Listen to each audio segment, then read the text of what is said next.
नमस्कार, मेरा नाम है विवेक श्रीवास्तव। पेपर लीक पर चर्चा शुरू हुई थी, लेकिन राज्यसभा का माहौल कुछ ही देर में गर्म हो गया। कांग्रेस अध्यक्ष खरगे ने मनुस्मृति का जिक्र कर सत्ता पक्ष पर हमला बोला, तो बीजेपी ने पलटवार करते हुए कांग्रेस को ही कटघरे में खड़ा कर दिया। नड्डा ने बयान को समाज में विद्वेष फैलाने वाला बताया। सुधांशु त्रिवेदी ने पूरा इतिहास सुना दिया और प्रमोद तिवारी किताब लेकर जवाब देने के लिए पहुंच गए। यानी बहस पेपर लीक से शुरू हुई, लेकिन निकलकर इतिहास, मनुस्मृति और छात्रों के आंदोलन तक पहुंच गई। विपक्ष सरकार पर छात्रों की आवाज दबाने का आरोप लगा रहा है, तो सत्ता पक्ष कह रहा है कि खरगे के बयान से समाज में अशांति फैल रही है। नतीजा ये कि सदन में कानून पर बहस कम और सियासी संग्राम ज्यादा दिखा।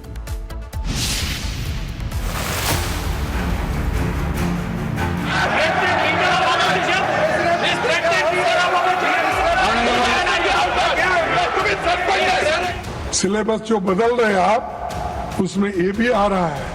ये क्या है? शूद्र के वेद पाठ सुनने पर शीशे और जस्ते से उनके कान भर दिए जाए। पेपर लीक पर चर्चा के लिए राज्यसभा में शुरू हुई बहस, लेकिन कुछ ही देर में सदन का माहौल गर्म हो गया। करने से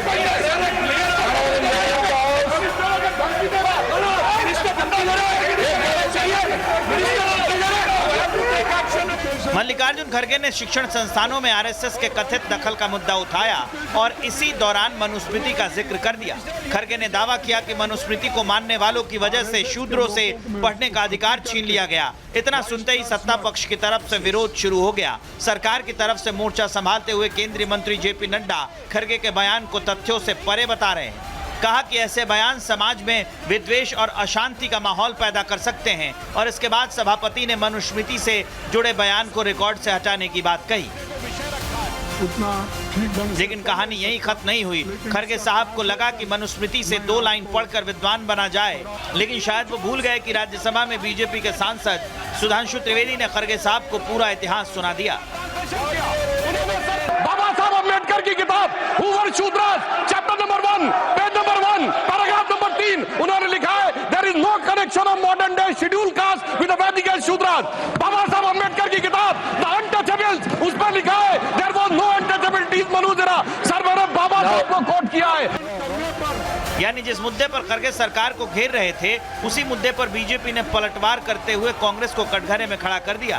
कांग्रेस की तरफ से भी जवाब आया। प्रमोद तिवारी सदन में किताब लेकर पहुंचे। उन्होंने कहा कि जिस किताब का हवाला दिया जा रहा है वो प्रतिबंधित नहीं है, और सवाल उठाया कि अगर सरकार को इस पर आपत्ति है तो इतने सालों में कार्रवाई क्यों नहीं हुई। और ये किताब, इसका जिम्मेदार कौन है? लेकिन पेपर लीक का मुद्दा सदन के केंद्र में बना हुआ है। खरगे ने पेपर लीक को लेकर सरकार पर हमला बोला।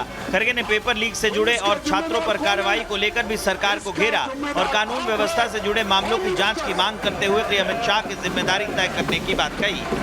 आप बंद कमरे में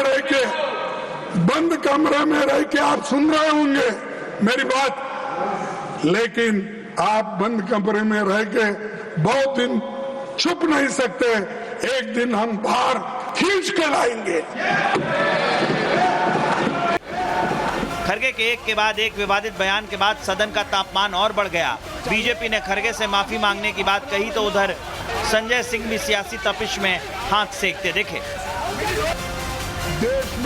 सवाल पेपर लीक के खिलाफ कानून का था, लेकिन राज्यसभा में बहस का दायरा पेपर से निकलकर इतिहास, मनुस्मृति, छात्र आंदोलन और जेनजी तक पहुंच गया। सत्ता पक्ष ने जहां खरगे के बयान को समाज में विद्वेष फैलाने वाला बताया, वहीं विपक्ष ने सरकार पर छात्रों की आवाज दबाने का आरोप लगाया। यानी बिल पर बहस कम, सियासी संग्राम ज्यादा दिखाई दिया। Bureau report, Republic Bharat. इसमें लिखा हुआ